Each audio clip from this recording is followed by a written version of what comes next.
Урматтуу Сооронбай Шарипович, урматтуу депутаттар, урматтуу Мухаммедкалый Дүйшекеевич. Кыргыз Республикасынын Конституциясынын 64 беренесине жана Кыргыз Республикасынын Жогорку Кеңешинин регламенти жөнүндө Кыргыз Республикасынын мыйзамынын 132 беренесине ылайык Кыргыз Республикасынын президенти Жогорку Кеңештин жыйындарына чыгып сүйлөөгө укуктуу. Андыктан сөз Кыргыз Республикасынын президенти Сооронбай Шарипович Жээнбековго берилет.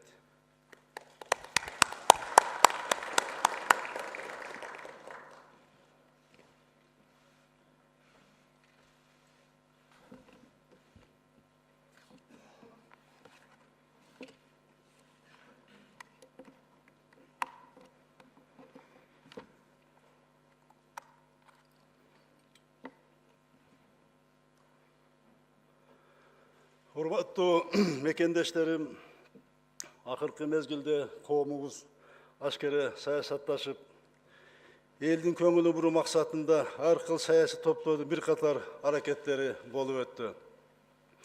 Аларга карата көп улут элибиз кемеңгердигин, саясий жетилгендигин дагы бир ирет көрсөттү. Акылман калкыбыз мамлекеттин бүтүндүгүн, тынчтыкты, коомдун биримдигин башкы дөлөт катары тандаганын тастыктады. Чагымчылдыкты кабыл албаган, ынтымакты жогору баалаган, тарых тамыры терең, рухий көрөңгүсү күчтүү, чыныгы эркиндикти сүйгөн эл экендигин дагы бир жолу далилдеди. Менин аруу тилегимди баамдап, ак ниет аракетимди колдогон, калыстыкты, адилеттикти туу туткан элибизге терең ыраазычылык билдиремин. Урматтуу Дастан Арысбекович, урматтуу депутаттар, бийлик үчүн элге жаккан, бүтүн коомчулук колдогон иштерди аркалап, журт кызыкчылыгында тым аракет кылуу гана мааниге ээ болуп калды. Биз элге берген убадаларды, шайлоочулар берген наказдарды аткаруунун үстүндө иштеп жатабыз. Ушул трибунадан 2018 жылдын 27 июнунда сиздер менен, мекендештерим менен келечек планда тууралуу оюмду бөлүшкөндөн бери өлкөбүздө олуттуу өзгөрүүлөр орун алды. Жогорку Кеңеш, өкмөт, сот бийлиги менен бирге алга карай кадамдарды жасадык. Тышкы саясат багытында маанилүү өзгөрүүлөр болду. Стратегиялык өнөктөштөр жана коңшу мамлекеттер менен мамилени бекемдөө багытында үзгүлтүксүз иштерди жүргүздүк. Россия Федерациясы менен жогорку деңгээлдеги сүйлөшүүлөрдүн натыйжасында мекендештердин бир катар маселелери чечилди. Кече жакында эле Владимир Владимирович Путин Кыргызстанга мамлекеттик иш сапары менен келип, абдан жемиштүү сүйлөшүүлөр болду. Макулдашуулардын көлөмдүү пакетине кол коюлду. Россия бизге стратегиялык союздаш катары абдан чоң колдоолорду көрсөтүп жатат. Эми элдин турмушун жакшыртууга багытталган ушул макулдашууларды ишке ашыруу өкмөттүн милдети. Жакынкы коңшуларыбыз Казакстан, Өзбекстан, Тажикстан менен ишенимдүү кызматташтыгыбыз, мамилебиз жаңы деңгээлге чыкты. Түркия менен кызматташууда буга чейин топтолуп калган маселелерди эки тарап ачык талкуулап, түшүнүшү менен чечүүдөбүз.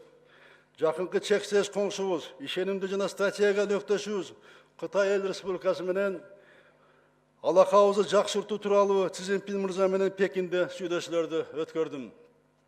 Быйыл Кыргызстан Шанхай кызматташтык уюмуна төрагалык кылат. Июнь айында Бишкекте бул уюмдун саммити болот. Ошондой эле быйыл Бишкекте жамааттык коргоонун келишими уюмунун саммити биздин төрагалыбыз астында өтөт. Андан сырткары быйыл Кыргызстанга Кытай Эл Республикасынын төрагасы Си Цзиньпин мырзанын мамлекеттик жана Индиянын премьер-министри Нарендра Моди мырзанын расмий визиттери болот. Жакында эле тышкы саясаттын артыкчылыктуу багыттарын аныктаган концепция кабыл алдык. Кыргызстандын чет мамлекеттердеги элчилерин жана консулдарын чогултуп жыйын өткөрдүк. Чет жерде Кыргызстандын улуттук кызыкчылыктарын, мекендештерибиздин укуктарын коргоо боюнча актуалдуу милдеттер белгиленди. Чет өлкөлөрдө Кыргызстандын өкүлдөрүнө өлкөнүн экономикасына инвестиция тартуу маселесине өзгөчө көңүл буруу тапшырмасы берилди.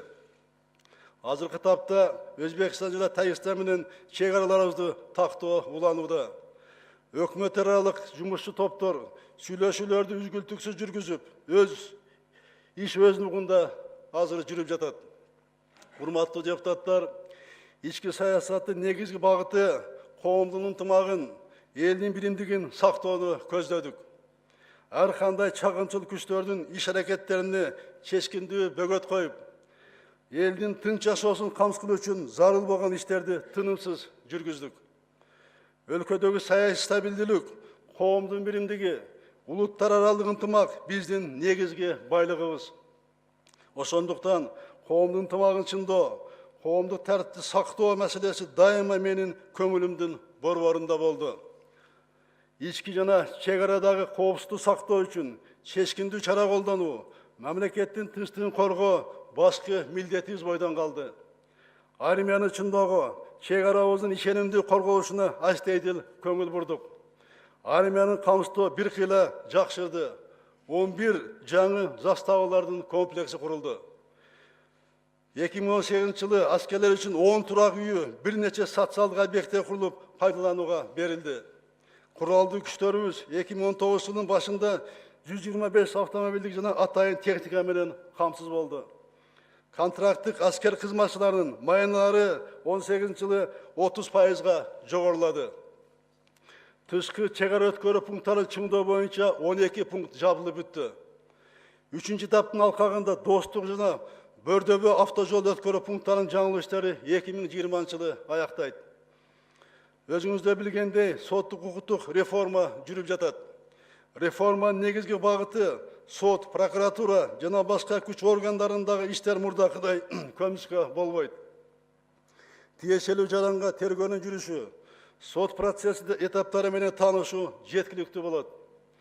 Сот жана укук коргоо органдарынын ишине видео байкоо киргизилүүдө, бул алардын ишинин ачыктыгын камсыздайт. Өткөн айда соттордун съезди болуп өттү. Мен өзүм катыштым. Башка чөйрөдөгү пландарды ишке ашыруу үчүн көп учурларда сот реформасын кечиктирилгени кедерги болгону айтылды. Кемчиликтердин баары ачык айтылып, реформаларды кынтыксыз аткаруу боюнча милдеттер белгиленди. Соттук укуктук реформа мамлекеттик өнүгүшүнө түздөн-түз таасир этүүчү процесс. Реформанын аткарылышы менин жеке көзөмөлүмдө. Дагы бир чоң багытыбыз өлкөдө коррупция менен системалык күрөштү улантып жатабыз. Былтыркы коопсуздук кеңешинде айтылган сөздөр реалдуу ишке ашырыла баштады.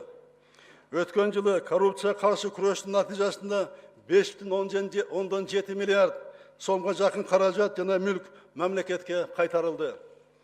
Коррупция менен күрөшүү, укук коргоо жана сот органдарын, жалпы мамлекеттик бийликти алдын жутумдардан тазалоо ишинде эч качан компромисс болбойт. Коомду коррупциядан тазалоо процесси токтобойт, артыкчылыктуу багыт катары уланат. Урматтуу депутаттар, экономиканы өнүктүрүү үчүн сырткы жана ички инвестициялар үчүн жагымдуу мыйзам базасы түзүлдү. Өлкөнүн экспорттук дараметин арттыруу дайыма менин көңүл борборунда. Бул багытта иштер тынымсыз жүргүзүлөт. Региондорду өнүктүрүү боюнча иштер менин жарлыгымдын алкагында жасалууда. Өкмөт алдында бул боюнча дагы көп милдеттер бар. Жакында жергиликтүү өз алдынча башкаруу органдарынын, райондун акимдеринин, бийлик бардык бутактарынын, жаранды коомдун жана эл аралык уюмдардын өкүлдөрү катышкан улуттук диалог болуп өттү. Өткөн жылдын жыйынтыгы талкууланып, жаңы милдеттер такталды. Азыркы учурда айрым айыл өкмөттөрдө, райондордо жергиликтүү фонддор түзүлүп, айылдарды өнүктүрүү боюнча алгылыктуу иштер жасалып жатканын кабарым бар. Элетке инвестиция тартуу боюнча жерлерде кыймыл башталды. Бул багыттагы жаңы элемент кичи мекенине көмөк көрсөтүү максатында түзүлүп жаткан фонддор. Мына ушул тажрыйбаны бардык айылдарга жайылтууга чакырам. Ички ресурстарды, жарандарыбызды мобилизациялап, демилгелүү жаштарыбыздын жаратмандык энергиясын туура пайдалануу менен элетти көтөрүп кетерибизге терең ишенем. Өткөн жылы Эрский банк, Айыл банк жана Кыргыз Орус өнүгүү фонд тарабынан кепилдик фонддун колдоосу менен жалпысынан 25 миллиардан сомдон ашык кредит жана гарантия берилди. Региондорду өнүктүрүү саясатын ишке ашырууда биз өлкөдөгү каржы уюмдарынын каражатын элетке буралдык. Айылды колдоо багытында ушул көрсөткүч негизги кыймылдаткыч күч болуп калды. Аймактардагы долбоорлорду ишке ашырууда мамлекеттик жеке өнөктөштүк механизмдерин да активдүү колдонуу зарыл. Мына ушул жана башка милдеттер ошол улуттук диалогдо жергиликтүү бийлик өкүлдөрүнө ачык так айтылды. Эми аларды ыкчам аткаруу үчүн айыл өкмөт басына тартып, аким, облус жетекчилерине чейин ыкшоолонбой демилгелүү болуу талап кылынат. Жалпылап айтканда, өткөн жылыбыз ар кандай окууларга бай, бир топ ийгиликтер менен өзгөрүүлөрдүн жылы болду. Аткарылган иштер боюнча жакында өкмөт да отчет берет, баарыбыз ошондо таанышабыз. Урматтуу мекендештерим, элибиз карт тарыхтын катаал сыноолорун баштан кечирип, улут болуп сакталып келдик. Улуттун рухун, маданиятын жана тилин аздектеп, өз заманына жараша өнүктүргөн эл болгонубуз үчүн сакталдык. Кыргыз элинин көөн өрбөс тарыхы, улуу мурасы, көркөм казынасы, өзгөчө маданияты бар. Эми жалпы адамда жеткен технологиялык жетишкендиктерди өздөштүрүү зарылдыгы турат. Ошол эле убакта өз маданиятыбызды, улуттук өзгөчөлүгүбүздүн далили болгон каада салтыбызды, жаркын пелибизди сактап калууга умтулушубуз абзел. Дүйнөлүк атааңдаштыкка туруштук берүү биздин башкы милдет. Руханий биримдикти чындоо менен бир эл, бир улут катары келечекке багыт алуубуз эң зарыл деп эсептейм. Ушундай шартта биздин өлкөдө кыргыздар көп улуттуу элибиздин биримдигин бекемдеген, ынтымагын арттырган мамлекетибиздин уюткулуу өзөгү болуп кала берет. Дүйнөлүк ар кыл коркунучтарга, руханий экспансияга билимибиз, маданиятыбыз, улуттук баалыктарыбыз менен туруштук беребиз. Ал үчүн өлкө ичиндеги процесстер менен чектелбей, дүйнөлүк тенденцияларга көз чаптырып гана тим болбостон, аларды өздөштүрүп, келечек пландарыбызды такташыбыз абзел. Урматтуу мекендештерим, биз өнүгүп келе жаткан экономикасы ачык мамлекетпиз. Дүйнөдөгү процесстерден четте кала албайбыз. Аларды биз ийкемдүү пайдалана билсек, өлкөбүздүн өнүгүү темпи ыкчамдайт. Сөзсүз эске ала турган, таасири тийип жаткан глобалдуу тенденцияларга көңүлүңөрдү бура кетейин. Биз өтө уникалдуу адамзат тарыхында болуп көрбөгөн бурулуш мезгилинде жашап жатабыз. Анткени адамзат жаралгандан баштап 20-кылымдын башына чейин жер бетинде калктын саны болгону 1,6 миллиард адам болгон. Азыр жер шарынын калкы 7,7 миллиардтан ашып, 120 гана жылдын ичинде 6 миллиард кишиге көбөйдү. Калктын мындай тез өсүшү Азияда, негизинен бизге жакын мамлекеттерде байкалууда.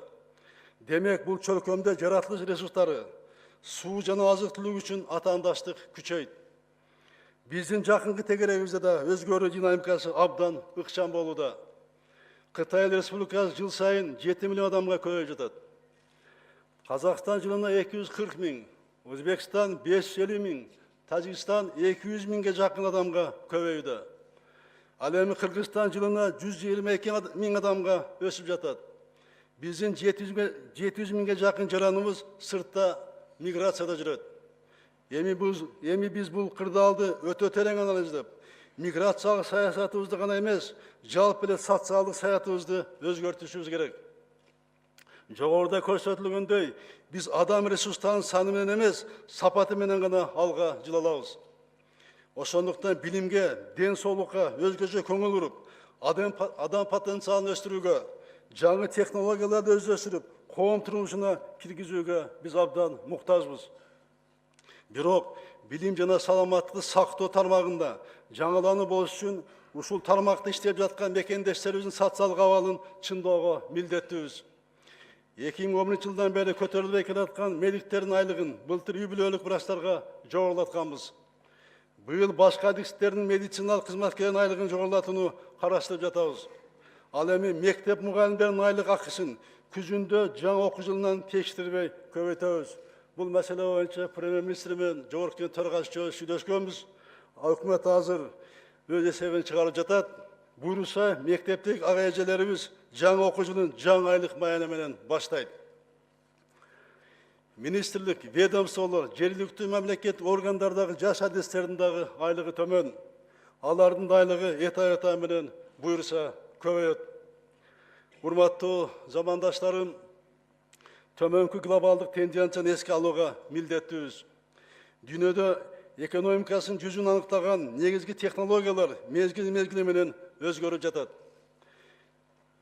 1980 жылдардын башына чейин булардын катарына атомдук энергетика, квант электроникасы, лазердик технологиялар, электрондук эсептөө машиналары, спутник байланышы кирди. 80 жылдардан тартып бүгүнкү күнгө чейин дүйнөдөгү базалык технологиялар, микроэлектроника, персоналдык компьютер жана оптика волокондук байланыш болду. Бул технологияларды иштеп чыккан гана эмес, жакшы терең өздөштүргөн өлкөлөр да абдан байды. Тилекке каршы бул технологияларды иштеп чыгууга катыша алган жокпуз. Мындай технологиялык өзгөрүүлөрдүн мезгилинде биз саясат менен гана алек болдук. Бул жетишкендер бизди жандап өтүп кетти.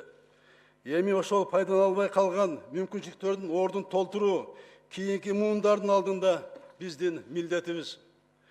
Дүйнөнү мындан ары өзгөртө турган глобалдуу технологиялардын активдүү ишке ашып кириши 2020 жылдын кийинки мезгилине туш келери болжолдонууда. Алардын катарына маалымат технологиясы, жаңы экология, био жана нанотехнологиялар, композиттүү материалдар кирет. Биз бул технологияларды өзүбүз иштеп жакпасак да, болушунча терең өздөштүрүүбүз зарыл. Урматтуу депутаттар, глобалдуу технологиялардын келе жаткан этабына катышпай калсак, анда биздин келечегибиз күмөндү жаратат. Саясат менен алектенбей, маданият, илим, билим, экономика тармагында унутпашыбыз керек. Башка өлкөлөр жасап жаткан экономика өнүгүүгө пайдалуу болчу технологияларды коом турмушуна киргизүүдөн биз артта калуудабыз. Жаңы жетишкендерди өз турмушубузга активдүү киргизүүгө муктажбыз. Ошондуктан өлкөнү санариптештирүүгө өзгөчө көңүл буруп жатабыз. Өлкөнүн бардык региондорунда жаңы технологияларды колдонуп, өнүгүү темпибизге жаңы дем берүү керек. Коңшулардан артта калбай, жалпы коомубузду санарип өткөрүү бүгүнкү күндүн талабы болуп жатат. Мамлекеттик кызмат көрсөтүүгө, ведомстволор арасында документ жүгүртүүгө, жаңы технологияларды киргизүү биздин өнүгүүгө чоң себепкер болот. Адам фактору жоюлат, коррупциялык элементтерди жок кылат. Бүгүнкү күндө түндүк системасына 47 мамлекеттик орган кошулуп, анын ичинен 16 мамлекеттик орган онлайн маалымат менен алмаша башташты. Бул аркылуу биз керексиз процедураларды жана справкаларды жокко чыгарабыз. Бирок буну дагы ылдамдатышыбыз керек. Кийинки этапта коммерциялык банктар жана башка жеке тараптар бул системага кошулуп керектүү маалымат менен алмашууга мүмкүнчүлүк түзүлөт. Мындан тышкары электрондук патент жана электрондук салык отчеттуулук системалары ишке киргизилди. Бул бюрократияны кыскартып, биздин ишкерлерге ыңгайлуу шарттарды жаратат. Азыркы учурда салыктын жол жоболорду фискалдаштыруу долбоору даярдалууда. Товарлардын маркерлоо, электрондук эсеп фактурасын жана онлайн контролдук кассалык машина механизмдерин киргизүү аркылуу товарлардын көмүскө сатып алынышын жокко чыгара алабыз. Бюджетке кошумча кирешелер түшөт. Бул долбоордун эртерээк башталышына мен президент катарында, жаран катарындагы абдан кызыктармын. Бажы жана салык тармагындагы эсеп кысапты электрондук система менен жүргүзүү андагы ар кыл коррупция схеманы жокко чыгарат. Мына ушул долбоор ишке кирсе, бажы, салык тармагы азыркы бийликтин жеке пайдасын иштеп жатат деген сөздөрдөн айрылабыз. Урматтуу өкмөт, бул баарыбызга аба менен суудай керек. Бул долбоорду тездетиш керек. Тездетип, электрондук форматка тездетип өткөрүш керек. Ветеринардык жана фитосанитардык товарларга электрондук көз салуу системасы иштей баштады. Бул система Евразия экономикалык биримдигинин рыногуна, атамекендик продукцияны экспорттоодо ишкерлерге ыңгайлуу шарттарды жаратат. Алдыңкы технологиялар кеңири колдонуу менен коопсуз шаар жана коопсуз жол кыймылы долбоору ишке ашырылууда. Электрондук виза системасы аркылуу 27.900 чет өлкөгө жаран Кыргызстанга кирген. Мамлекеттик мүлктү аукцион аркылуу ижарага берүү үчүн атайын электрондук аянтча ишке киргизилди. Дижитал касса долбоорунун алкагында региондорду интернет менен камсыздоо жана регионалдык дата центрди куруу иштери боюнча даярдык иштери башталууда. Өкмөт жогорудагы мен кыскача токтолгон ушул багыттарда аракеттенип жатат. Бирок заман ыргагына артта калбаш үчүн мындан да акчам темпке иштөөгө чакырам. Азыр элетте бир да толук кандуу банк жок. Электрондук төлөмдөрдү жана мобилдик банкингди өнүктүрүү аркылуу региондорго банктык кызмат көрсөтүүлөр кирет. Улуттук банк бул ташырманы кечендетип жатат. Бул ишти активдештирип, тез арада жыйынтык көрсөтпөсө тийиштүү чаралар көрүлөт. Улуттук банктын алдында дагы бир милдет коюлган. Өткөн улуттук диалогдо мен буга кенен токтолгом. Улуттук банк коммерциялык банктарды аймактардагы долбоорлорду каржылоого багытталган стимулдарды сунушташ керек. Коммерциялык банктар ар бир аймактан бирден ири долбоорлорду каржылаган күндө дагы 25тен ашык долбоорду ишке ашырса болот. Санариптештирүү кызмат көрсөтүүнүн табиятын өзгөртүп, жаңы технологияларды коом турмушуна киргизүүнүн башаты. Бул ишти ийгиликтүү өткөрсөк, био жана нано технологияларды өздөштүрүү милдетин ишке ашырууга жол ачылат. Дүйнөлүк цивилизациядан артта калбай, келечек муунга өнүккөн мамлекетти калтыруу үчүн бир гана жолубуз бул жаңы технологияларды өздөштүрүүгө батыл киришүү. Жаңыдан пайда болгон глобалдык өзгөрүүлөрдүн дагы бир бул дүйнөлүк экономикалык активдүүлүктүн борбору өзгөрүп, ал Азия континентинде которулганы. Биринчи кезекте бул Кытай менен Индиянын экономика өнүгүүсү менен шартталды. Өнүгүү үчүн бизде абдан уникалдуу шарт жаралды. Бир жагынан Кытай менен коңшу мамлекетпиз, экинчи жагынан Евразияске мүчө өлкөбүз. Ушул эле глобалдуу экономикалык зоналардын ортосунда көпүрө болуу шансы көпчүлүк өлкөлөрдө жок, бизде бар.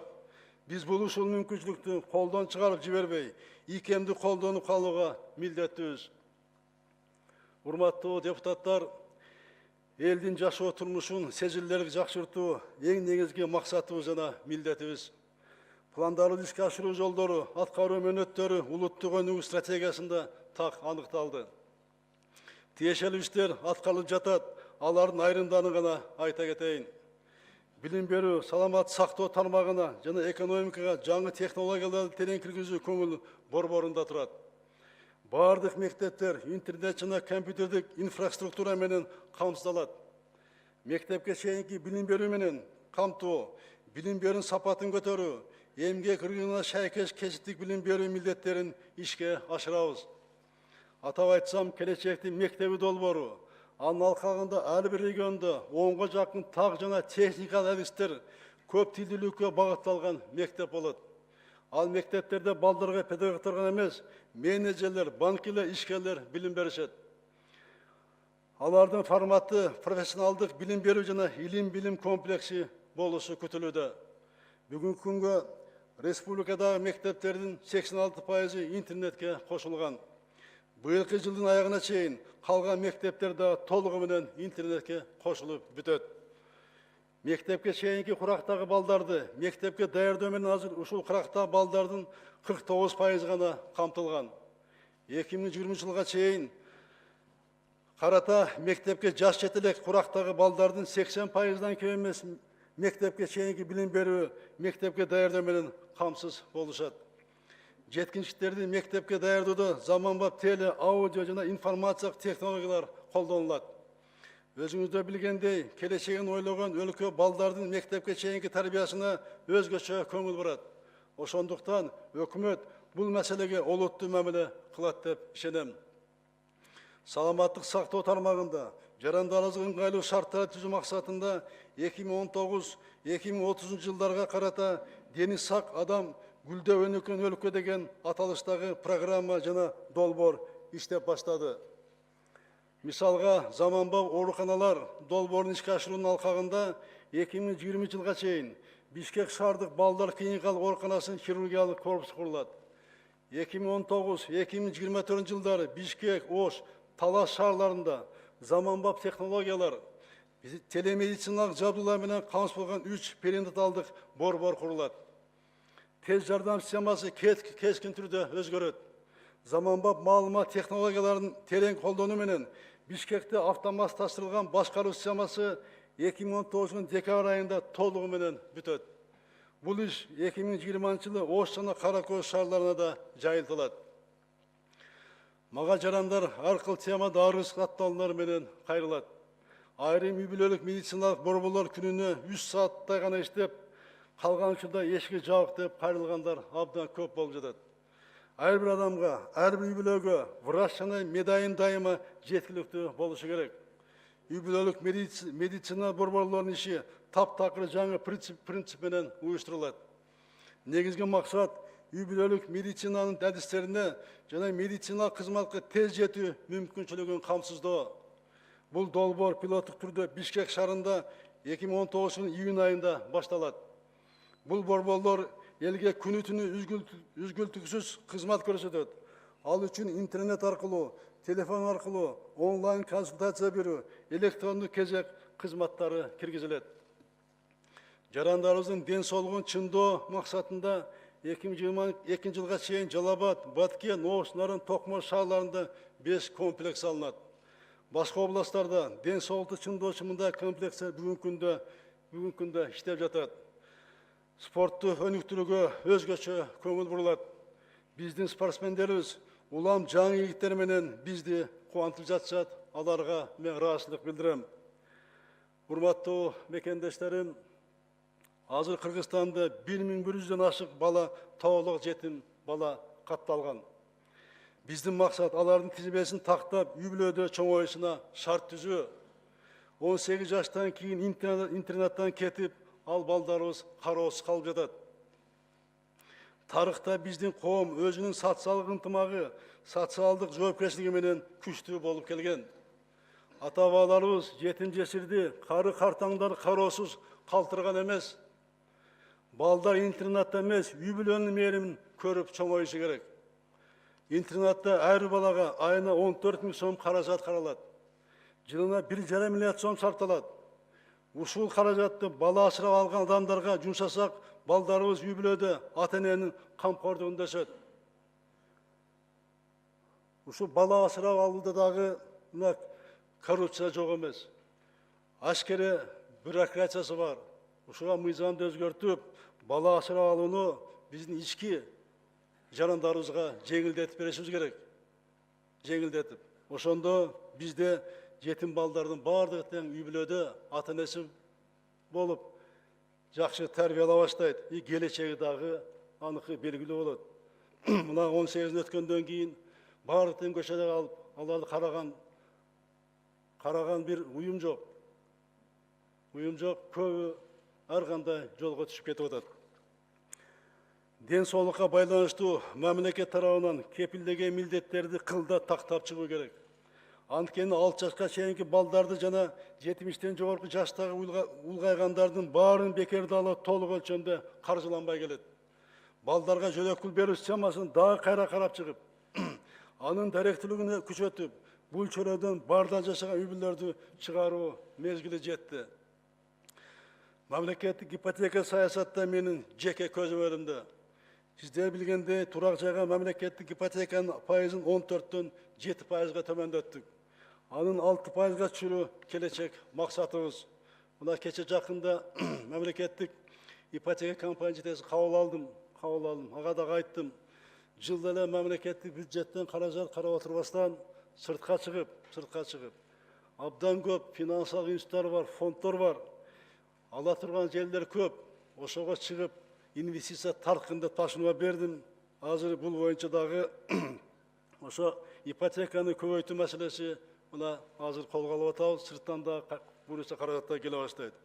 Келечекте биздин максатыбыз төмөн пайыз менен, узак мөөнөт менен бир эле бюджетте иштеп аткан кызматкерлер эмес, жалпы жалпы жарандарыбызга ушу ипотеканы жайылтуу маселеси турат. Бул маселени да буюрса чечебиз. Халыкты таза суу менен камсыз кылуу стратегиясынын алкагында 653 калктуу конуштун 31 айылы былтыр таза суу менен камсыз болду. Эми алдыдагы 5 жылда 622 айылга таза суу тартылат. Буга 33,8 миллиард сом каражат талап кылынат. Бүгүнкү күнгө эл аралык финансылык институттардын каржылоосу аркылуу 5-8 айылга тизме түзүлүп, бардыгы болуп 27 миллиард сомдук финансалык булактары аныкталды. Калган сумма боюнча да инвесторлор менен сүйлөшүүлөрдү жүргүзүп жатабыз. Муну мен өзүм көзөмөлүмдө, бирок биз сырттан эле инвестор күтө бербестен, мына 100 миллиондон республика бюджеттен 250 миллион сомго чейин жетти. Ушуну быйылдан баштап 5 миллион сомго чыгарышыбыз керек. Чыгарып. Таза суу биздин элибиздин, балдарыбыздын ден соолугу, келечеги. Таза суу болбосо кайдактагы экономика, каяктагы туризм. Ошон үчүн таза суу маселесин биз 5 жылда чечип бүтүрүшүбүз керек. Ошон үчүн бюджеттен дагы, урматтуу депутаттар, урматтуу өкмөт, 500 миллион сомго чейин чыгаруу маселесин карашыңар керек. Жер ресурстарын башкарууга ирригациялык инфраструктуранын жаңылыгы өзгөчө көңүл бурулат. Ирригация программасы өтө амбициялуу долбоор. Бирок биз муну аткаруу үчүн болгон күч аракетибизди жумшап жатабыз. Программа ишке ашыруу долбоорлору 3 топко бөлүнгөн. Биринчи топко кирген 17 ирригациялык объектилерди курууунун каржы булактары аныкталган. Экинчи топко кирген 17 объектилер инвесторлордун жардамы менен курулат. Азыр сүйлөшүүлөр аяктап калды. Биринчи жана экинчи топтогу долбоорлор 2023 жылга чейин ишке ашат. Анын алкагында жалпы суммасы 18 миллиард сом суммасына каржыланган 32 суу чорба объектилери ишке кирет. Натыйжада 27 000 гектар жаңы сууга жер пайда болот. Калган 3-нчү топтогу долбоорлор 2026 жылга чейин ишке ашырылат. Урматтуу мекендештерим, урматтуу депутаттар, президентке талапкер катары менин негизги убадаларым мугалимдердин айлыгын көбөйтүү, калкты таза суу менен камсыздоо маселени чечүү, ирригация тармагын жакшыртуу, ипотеканы жалпы элибизге жайылтуу, айрыкча бюджеттик кызматкерлерге экенин жакшы билесиздер. Ошондуктан бул багытта мамлекет деңгээлде аткарылып жаткан иштерге мен кенен токтолдум. Эми экономика тармагында аткарылуучу иштер тууралуу кыскача айтайын. Технологиялык модернизациялоо, жай потенциалын арттыруу, агро өнөр жай комплексин өнүктүрүү, текстиль жана тигүү өнөр жайын колдоо, туризмди өнүктүрүү багыттарында ишке ашырылат. Ишкерлерге бирдей шарт жана адилет атаандаштык камсыз кылуу боюнча иштер жүрүп жатат. Эл арасында, бизнесмендер арасында дагы эле болсо кээ бир мамлекеттик органдарында карата нааразылыктар бар. Мамлекеттик органдардын бизнеске мамилеси болмоюнча элдин бийликке болгон ишеними болбойт. Ошондуктан мен дагы бир жолу кайталап айтам. Бизнести негиз текшерүү жана алардын ишине кийлигишүүнү токтотуш керек. Бул боюнча мен талапты катуу коюп жатам. Менин көзөмөлүмдө күнүгө бизнести негизи текшерүүлөрдү кыскартуу максатында мамлекеттик контролдоочу органдардын текшерүүнү 2 жылга мораторий киргизилген билесиздер. Ишкерлерди коргой турган жаңы институт, бизнес акыйкатчы институт түзүлдү. Өкмөттүн талапкерди аныктоосун күтүп жатабыз. Кыргыз Республикасынын туруктуу өнүктүрүү боюнча улуттук кеңештин алдында өнөр жай жана ишкерди өнүктүрүү комитет түзүлдү. Жакында бул комитеттин дагы жыйын өтөбүз. Буну тиешелүү маселелерди даярдап жатабыз, тиешелүү бөлүмдөр.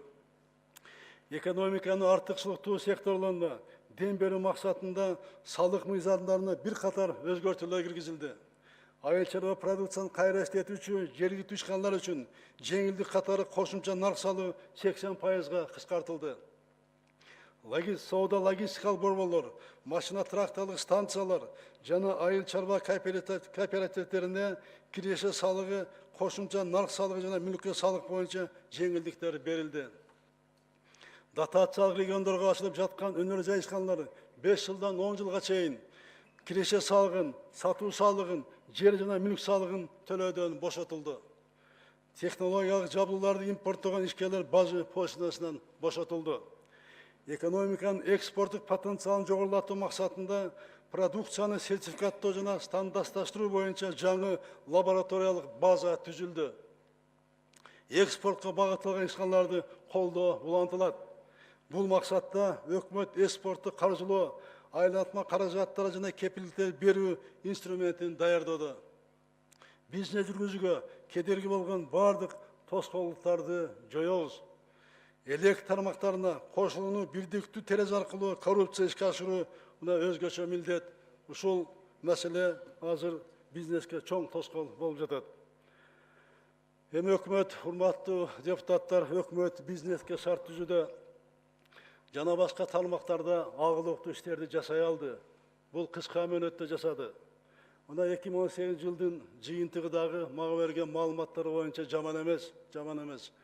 Мен ишенем, өкмөт жакында парламент отчет берет, ошону ийгиликтүү өткөзөт деп. Урматтуу депутаттар, Кыргызстан бизнес жүргүзүү рейтинги боюнча азыркы 70 орундан 5 жыл ичинде бул рейтингге кирген алдыңкы 50 өлкөнүн катарында орун алууну максат кылуудабыз. Инвестициялардын келиши үчүн өлкөдөгү инвестиция климатка айрым мамиле талап кылынат. Өзгөчө Тоо кен тармагын дабалды кечиктирбей жакшыртуу милдет турат. Бул маселенин актуалдыгын эске алып, Коопсуздук кеңеш быйыл жыл башында кырдаалды талкуулаган. Коопсуздук кеңештин чечимдерин кынтыксыз аткарылышын мен талап кылам. Биздин максат жер казынасын пайдалануу, коррупциядан тазалап, ак ниет инвестор үчүн жагымдуу шарт түзүү. Бул тармактагы улуттук кызыкчылыгыбызды коргоо. Өлкөнүн 18 миңден ашык жараны Тоо кен тармагында иштейт. Бул тармактан республикалык жана жергиликтүү бюджеттерге 12 миллиард сомго жакын киреше түшөт. Бул ички дүң продукттун 8%-на жакын жана өнөр жай продукциясынын көлөмүнүн 44%-ын түзөт. Тоо кен өнөр жайын өнүктүрүүгө жана кошумча инвестициялар тартууга коррупциялык жол менен лицензия берүү практикасын тоскоолду жараткан. Бул тармакта кадимки эле алып сатарлыкка жол берилип келген. Ошондуктан 2018 жылы лицензия берүүнү кылдат анализдеп, инвентаризация кылуу тапшырмасы берилген. Мунун жыйынтыгында биз ачык акырдыкка жетсебиз деп ишенем. Тоо кендерин иштетүүдө келип түшкөн акча каражаттарын ошол аймакта өнүктүрүүгө, өндүрүү ишканаларын ачууга максималдуу пайдалануу керек. Кошумча жумуш орундары түзүлүп, экономика өссө, республика жана жергиликтүү бюджетке каражат түшсө, кен иштетүү ачык болсо, калк арасында кен иштеткен инвесторлорго карата эч кандай нааразычылык болбойт. Эми өлкөбүздөгү жолдорду оңдоо, энергетика тармагына иштерге токтоло кетейин. Стратегиялык мааниси бар түндүк түштүк альтернатив жолун куруу жүрүп жатат. Суу-Самыр Талас Тараз жолунун 3-фазасы аяктап калды. Кийинки 4-фазаны алкаганда бул жол коңшу Казакстандын чек арасына чейин улантылат. Жакында Исфана Карагач жолу да бүтөт. Карабалта Бишкек жана Маданият Жалал-Абад жолдорунун куруу иштери улантылууда. Сайрес коридорлору алкагында Түп Кеген жолун куруу долбоору боюнча донорлор менен макулдашуу процедуралары жүрүп жатат. Талас жана Нарын областарынын ортосундагы каттамдарды жакшыртууга багытталган Арал Суу-Самыр жолун курууга да донорлор менен сүйлөшүүлөр башталды. Ысык көл Шакекчи автожолунун түштүк бөлүгүн куруу боюнча техникалык, экономикалык негиздемени даярдоо иштери башталды. Ички жолдорду оңдоодо абдан актуалдуу, айрыкча алыскы бийик тоо райондордун борборлорунда акыбал абдан оор. Ошон үчүн мына 17 жылы биз чечим кабыл алганбыз. Ошол жылы 90% аткарганбыз. Ар бир райондун борборунда 3 километрге чейин асфальт басуу. 18 жылы ушул 50%га калып калды. Ушул маселени колго алып, 19 жылдан баштап ар бир райондун борборунда асфальт басуу 3 километрден төмөн эмес болуш керек. Буну колго алыш керек өкмөт. Эмне үчүн дегенде кээ бир райондун борборуна барсаң, айда машина менен эмес, жөө дагы басыш кыйын болуп калган. Мен буну көзүм менен көрүп келгем. Жакынкы жылдары эл аралык Манас аэропортун, эл аралык Ош аэропортун жана Ысык көл аэропортун модернизациялоо ишке ашырылат. Токтогул кечинде акыркы 40 жылдан içinde болбогон реконструкция иштери жүргүзүлүүдө. 2020 жылга чейин гидроагрегаттарды жаңылоо боюнча иштер аяктайт. Натыйжада анын кубаттуулугу 240 мегаваттка көбөйөт. Үшкоргон КЭСи оңдолот. Камбаратеги КЭСинин экинчи гидроагрегатын 2023 жылы эксплуатация киргизүү боюнча иштер жүрүп жатат. Атбасы КЭСинин реконструкциясы 2020 жылы аяктоо пландаштырылды. Казарманын жогорку жана жогорку нарын КЭСтердин касканы куруу үчүн инвестор тартуу иши жүрүп жатат. Камбарата бир КЭСин куруу боюнча инвесторлор менен сүйлөшүүлөр жүрүүдө. КАСа 1000 долбоорун, ал калганда электр линияларын куруу иштери башталды. Буга чейин маалымдагандай, жакын келечекте административдик аймактык реформа жүргүзүлөт. Анын максаты күчтүү жергиликтүү өз алдынча башкаруу системасын калыптандырып, мобилдүү жана компакттуу мамлекеттик аппарат түзүү. Атайын жумушчу топ түзүлгөн. Бул багыттагы сунуштардын баары эске алынып, жыйынтыгы сиздердин карооңуздарга коюлат. Бардык жагдайларды кылдат карап, сиздер менен чогуу чечим кабыл алабыз деген үмүттөбүз, урматтуу депутаттар. Эмдиги жылы парламенттик шайлоо болот. Шайлоо процессин бардык катышуулар үчүн бирдей укуктар камсыз кылынат. Шайлоо эрежелери бир жыл мурда белгилүү болуп, андан кийин өзгөрбөй турган деңгээлге биз мыйзамдарды кодексте жеткизиш керек. Зарар болгон мыйзамдар алдын ала кабыл алынып, жалпыга маалым болот. Бардык партиялар оюн эрежелерин алдын ала билип, тең атаандаштыктын шартында шайлоого катышат. Өзгөчө айта кетчү жагдай, партиялык системаны өнүктүрүп, алардын арасында чыныгы саясий атаандаштыкты орнотпойун, парламенттик демократияны өнүктүрө албайбыз деп баса белгилегим келет. Партиялардын ичинде демократия орногондо гана өлкөдө демократия, парламент демократия калыптанат. Биз азырынча программа, идеяларды эмес, лидерлик умтулган саясатчылардын таймашы басымдуулук кылууда. Коомубузда жаңы саясий маданиятты калыптандыруу зарылдыгы бушуп жетилди. Баарыбыз Кыргызстанда ошол саясий маданияттын калыптанышы үчүн аракеттенели. Саясий партиялар жөнүндө мыйзамдарды биз да карап чыгышыбыз керек. Буюрса, биздин республикада жеке таанычтардын эмес, өлкөнүн өнүгүшү үчүн идеялардын талашын жараткан, башкалар суттанган демократия мамлекет болот деп ишенем. Урматтуу мекендештерим, биз үчүн ак пейил кемеңгер элибиздин колдоосу баарынан кымбат.